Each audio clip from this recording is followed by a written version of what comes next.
The Olympic flame arrives in Beijing for China's coming out party.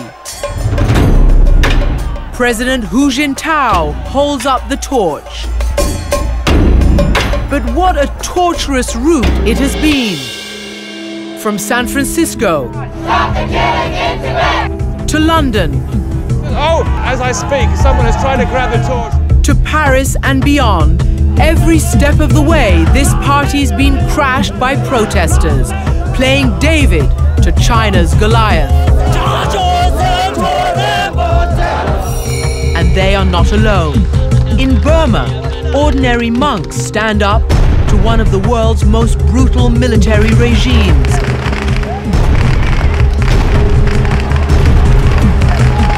They are a new breed of rebel, armed with nothing but their faith. They are Buddha's warriors.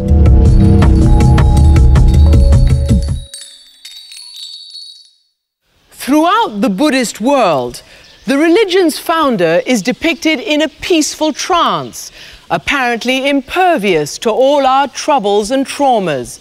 But today, his followers are on the march. I'm Christiane Amanpour. Join me and explore this profound dilemma. How do people who are committed to love, kindness and non-violence confront severe political oppression?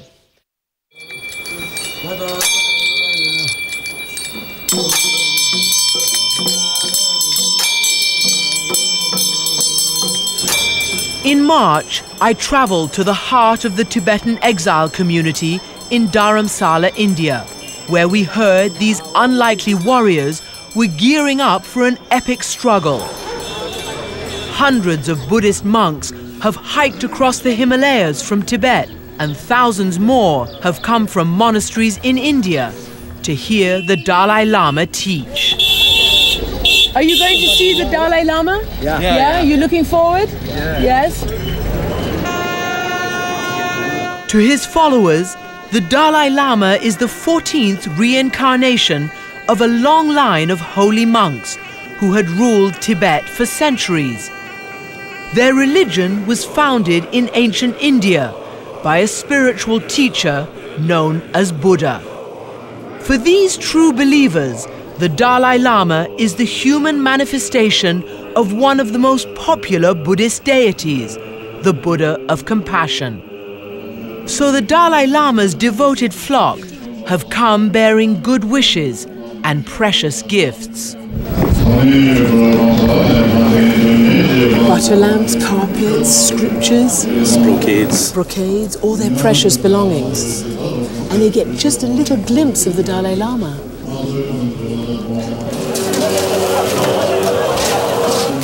Much of what's offered here is then given away to charity, a gesture that helps bind the Dalai Lama to his scattered people. These thousands of monks have gathered here for what's called a long life ceremony for the Dalai Lama. He is, after all, the embodiment of Tibet's spiritual and political aspirations.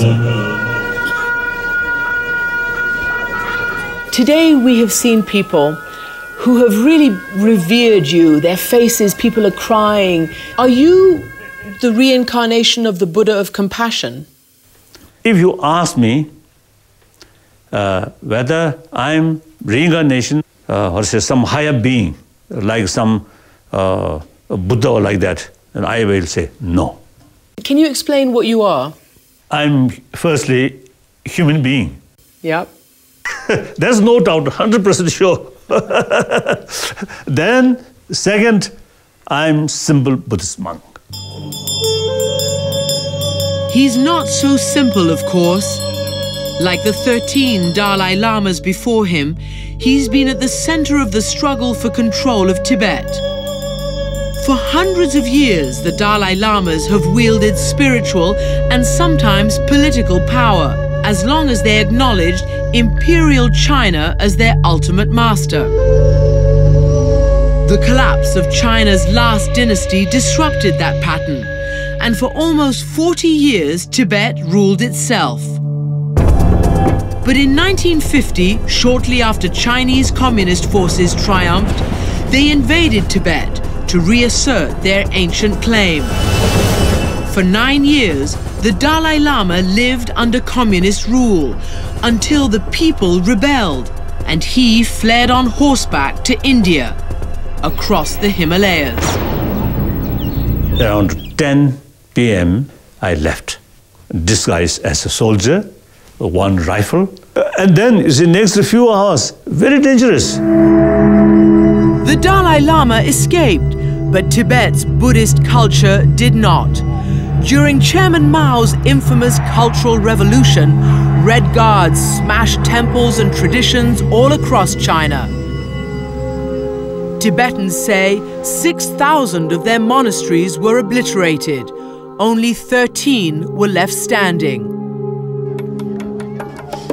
When China opened up to the world in the 1980s, it did allow Tibet to rebuild its monasteries, but it kept them under strict communist control. Here in Dharamsala, we watched the Dalai Lama tell his side of the story to his visitors, including these high school students from the United States. Everything controlled by Han Chinese, who have no idea about Tibetan culture, about Tibetan Buddhism. In fact, they consider Tibetan Buddhism is the dangerous thing. I heard you say to the people, you said, we're dying. What did you mean by that? Since Chinese army entered Tibet, a lot of damage, a lot of destruction. Plus, the population, Tibetan population, now becoming minority. Whether intentionally or unintentionally, some kind of cultural genocide is taking place. Cultural genocide? That's right. Present situation is a Tibetan nation actually facing death. In the name of liberation, like that. His laughter seems puzzling until you understand that the Buddhist way is to find humor in all human folly. Usually I describe Buddhist culture or compassionate culture, culture of peace, is really worthwhile to preserve. For nearly 50 years of exile, the Dalai Lama has fought to preserve that culture. But he stopped short of demanding Tibet's outright independence. Instead, he's asked only that Tibetans be allowed to rule themselves while staying part of China. Our approach, firstly, very strictly non-violent approach. Secondly, not seeking separation, but genuine autonomy. But even that's too much for the Chinese government, which has vilified the Dalai Lama and cracked down on rebellious monks for the last 2 decades.